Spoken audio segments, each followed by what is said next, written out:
میں آپ سے صرف ایک سوال پوچھنا چاہتا ہوں۔ اگر آپ سمندر کے بیچ کسی اندھیرے جزیرے پر پھنس جائیں اور وہاں آپ کی ملاقات ایک ایسی مخلوق سے ہو جو اپنی آنکھ سے آپ کو دیکھ رہی ہو، بندھی ہوئی حالت میں، اور کہہ رہی ہو میرا وقت قریب ہے، تو آپ کا کیا حال ہوگا؟ یہ کوئی ہالی ووڈ فلم کا سین نہیں، یہ واقعہ سچ میں ہوا تھا، اور اس واقعے کے گواہ کوئی عام شخص نہیں بلکہ ایک صحابی تھے، حضرت تمیم داری۔ انہوں نے اپنی آنکھوں سے دجال کو دیکھا، اس سے بات کی اور اپنا یہ واقعہ نبی کریم کو سنایا، جس پر آپ نے فرمایا، انہوں نے وہی بات کہی جو میں تمہیں دجال کے بارے میں بتاتا آ رہا ہوں۔ یہ واقعہ صرف سننے کے لیے نہیں، محسوس کرنے کے لیے ہے۔ میں آج آپ کو لے چلوں گا اس طوفانی رات میں، اس جزیرے پر، اس ملاقات تک جو آج بھی ہر مسلمان کو ہلا کر رکھ دیتی ہے۔ یہ صرف ایک واقعہ نہیں، ایک حقیقت ہے۔ اور وہ کون سا جزیرہ تھا جہاں وہ دجال کو ملے، اس کو ہم احادیث اور واقعات کے ذریعے ویڈیو کے آخر میں ڈھونڈیں گے۔ اس پوری کہانی کو سمجھنے کے لیے ہمیں سب سے پہلے اس شخص کو سمجھنا ہوگا جس کی زندگی میں یہ واقعہ لکھا گیا۔ وہ شخص تھے تمیم ابن اوس الداری، یعنی حضرت تمیم داری، جن کا تعلق فلسطین سے تھا، بٹ اوریجنلی وہ کوئی مسلمان نہیں، نصرانی یعنی کرسچن تھے، کیونکہ اس دور میں بھی عرب کے کئی لوگ حضرت عیسیٰ کے دین کو مانتے تھے۔ وہ لوگ سفر، تجارت اور سمندری راستوں کے ماہر ہوا کرتے تھے، اور تمیم داری بھی انہی میں سے ایک تھے، جو اپنے قبیلے بنو الدار کے ایک کافی عقل مند شخص مانے جاتے تھے۔ یہ وہ وقت تھا جب اسلام پورے عرب میں تیزی سے پھیل رہا تھا۔ مدینہ منورہ میں نبی کریم کا دور تھا، بٹ تمیم داری ابھی بھی اسلام میں داخل نہیں ہوئے تھے۔ وہ اکثر اپنی ٹریڈ کے سلسلے میں لمبے لمبے سفر کیا کرتے تھے، کبھی فلسطین سے شام تک تو کبھی سمندر میں دور دور تک۔ تمیم داری کو لوگ صرف ایک تاجر نہیں بلکہ ایک بہت سوچنے سمجھنے والا شخص سمجھتے تھے۔ وہ بچپن سے ہی قدیم عقائد اور روایتوں میں دلچسپی رکھتے تھے۔ انہیں دنیا کے آخری زمانے کے بارے میں سننا بہت پسند تھا۔ وہ اپنی جوانی میں کئی سے بزرگوں سے آخری زمانے کے فتنوں، خاص کر کے دجال کے بارے میں باتیں کیا کرتے تھے۔ وہ سنتے تھے اور سوچتے تھے، کیا یہ سب سچ بھی ہے؟ لیکن تمیم داری کو کیا معلوم تھا کہ ایک دن وہ خود اس دجال کو دیکھ لے گا جس کے بارے میں وہ بچپن سے صرف سنتا ہی آیا ہے۔ وقت گزرتا گیا اور ایک دن ایسا آیا جب تمیم داری نے اپنی تجارت کے لیے اپنے کچھ ساتھیوں کے ساتھ سمندر کا رخ کیا۔ ان کے ساتھ قبیلہ بنو لخم اور جسام کے 30 لوگ اور بھی تھے۔ ان کی کشتی سمندر میں اترتی ہے اور اپنا سفر شروع کرتی ہے۔ شروع میں تو سفر بالکل نارمل تھا، لیکن اچانک سمندر میں اتنا تیز طوفان آتا ہے کہ یہ 1 مہینے تک سمندر میں بے یار و مددگار بھٹکتے رہے۔ یہ طوفان تقریباً 1 مہینہ چلتا ہے، ہر طرف صرف پانی ہی پانی، نہ کوئی کنارہ، نہ کوئی راہ بتانے والا۔ اس موڑ پر ان کا یہ سفر اپنی مرضی نہیں، سمندر کے سہارے تھا۔ جہاں سمندر لے گیا وہیں ان کی تقدیر ہوگی، پر تقدیر کو تو کچھ ایسا منظور تھا کہ جو شاید تمیم داری کے گمان میں دور دور تک بھی نہ ہو۔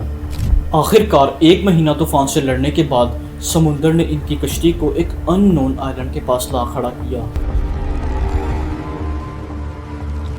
جس کو دیکھ کر یہ بہت خوش ہوئے اور چھوٹی کشتیوں پر بیٹھ کر جلدی سے اس جزیرے پر پہنچ گئے۔ پر وہاں جو ان کا انتظار کر رہا تھا وہ کسی کے بھی ہوش اڑانے کے لیے کافی تھا۔ اس جزیرے پر اترتے ہی ان کی نظر ایک عجیب مخلوق پر پڑی۔ وہ ایک جانور نما عورت تھی جس کے پورے جسم پر ہر طرف بال ہی بال تھے۔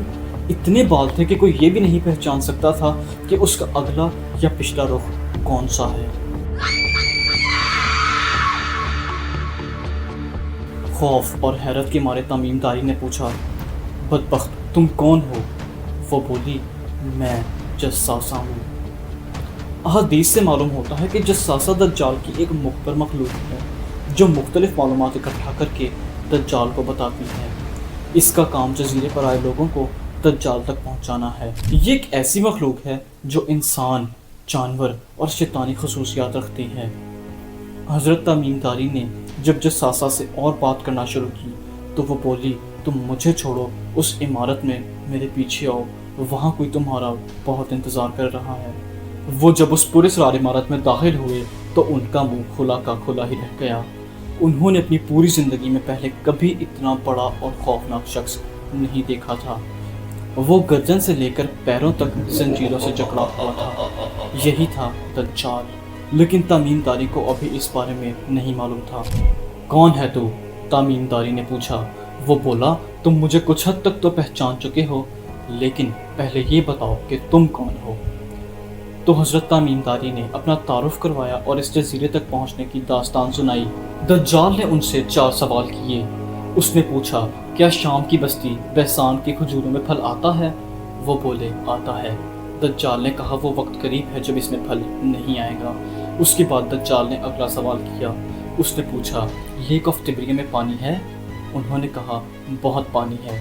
تو دجال نے جواب دیا، وہ وقت قریب ہے جب اس میں پانی نہیں ہوگا اور یہ سوکھ جائے گا۔ اس نے ایک اور سوال کیا، پوچھا، شام کی بستی زغر کے چشمے کا کیا حال ہے؟ وہ بولے، اس میں بھی بہت پانی ہے اور بستی کے لوگ بھی اپنی فصلوں کو سیراب کرنے کے لیے اسی پانی کا استعمال کرتے ہیں۔ اس پر وہ بولا، اچھا تو نبی الامیین کا کچھ حال سناؤ۔ حضرت تمیم داری نے بتایا کہ نبی مکہ سے ہجرت فرما کر مدینہ آ چکے ہیں اور کئی لوگ ان پر ایمان بھی لے آئے ہیں۔ دجال نے سوال کیا، کیا عرب لوگوں نے ان سے جنگ نہیں کی؟ وہ بولے، ہاں لوگوں نے ان سے جنگ کی۔ تو دجال نے پوچھا، کیا نتیجہ رہا؟ وہ بولے، وہ اپنے آس پاس میں غالب آ چکے ہیں اور کئی لوگوں نے نبی کی اطاعت قبول کر لی ہے۔ اس پر وہ بولا، ہاں ان کے حق میں یہی بہتر تھا۔ آخر کار ان سب سوالات کے بعد وہ بولا، میں دجال ہوں اور وہ وقت قریب ہے جب میں اس دنیا میں آؤں گا اور 40 دن میں پوری دنیا کا چکر لگا لوں گا۔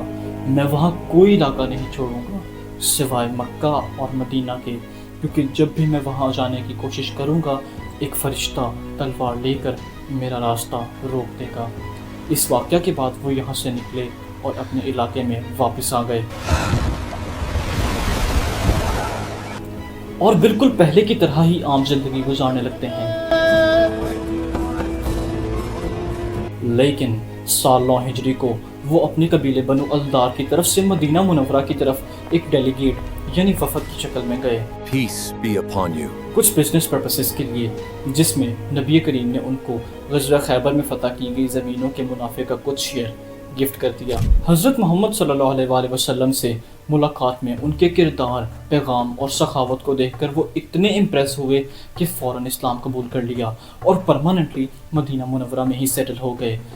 وہاں حضرت تمیم داری نبی کریم کے ایک کافی کلوز ایڈوائزر بن گئے اور اسی طرح ایک دن آپ کے پاس بیٹھے انہوں نے نبی کریم کو اپنا یہ دجال سے ملاقات والا واقعہ سنایا، جو سن کر نبی کریم نے اپنے سارے صحابہ کو مسجد نبوی میں بلایا اور ان کو یہ واقعہ سنایا اور فرمایا، انہوں نے وہی بات کہی جو میں تمہیں دجال کے بارے میں بتاتا آ رہا ہوں۔ یعنی اس واقعہ کو نبی کریم نے خود سرٹیفائی کر دیا تھا اور فرمایا، وہ شام یا یمن میں نہیں، وہ مشرق میں ہے، سمندر کے بیچ۔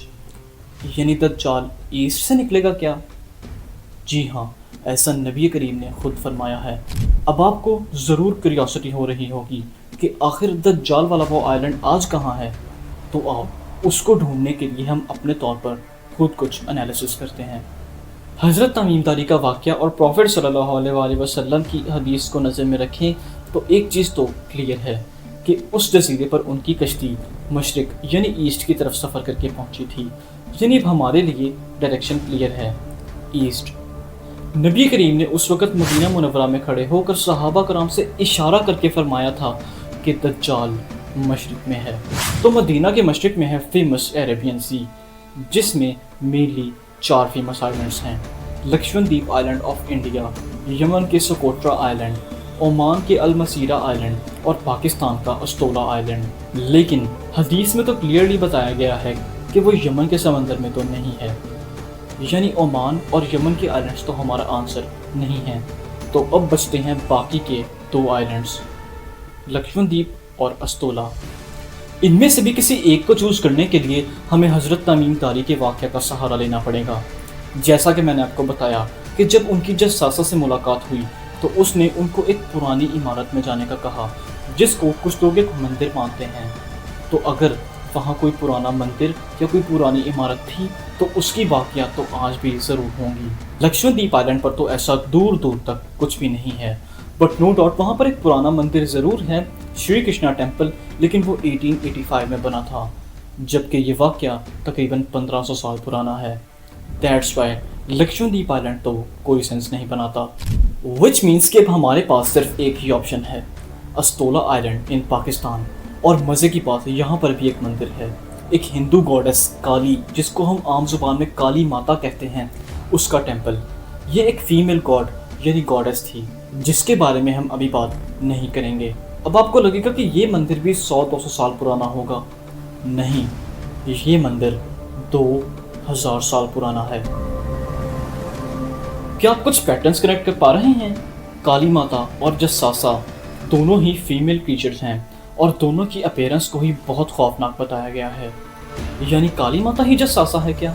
نو ون نوز، بٹ سارے ڈاٹس کو کنیکٹ کرنے کے بعد جو آنسر ملتا ہے وہ ہے استولا آئلینڈ۔ یعنی دجال پاکستان سے نکلے گا کیا؟ Again no one knows. اور ہاں، اگر آپ آج استولا آئلینڈ پر جاتے ہیں تو وہاں آپ کو کوئی دجال نہیں ملے گا، کیونکہ وہ دوبارہ اس دور میں آئے گا جب وہ ساری نشانیاں پوری ہو جائیں گی۔ مجھے امید ہے کہ آپ کو میری ویڈیو بہت پسند آئی ہوگی۔ چینل کو سبسکرائب اور باقی سوشل میڈیا پلیٹ فارمز پر مجھے فالو کرنا مت بھولنا۔ سامنے جو ویڈیو ہے اس کو ضرور دیکھنا، اور میں آپ کو وہیں ملوں گا۔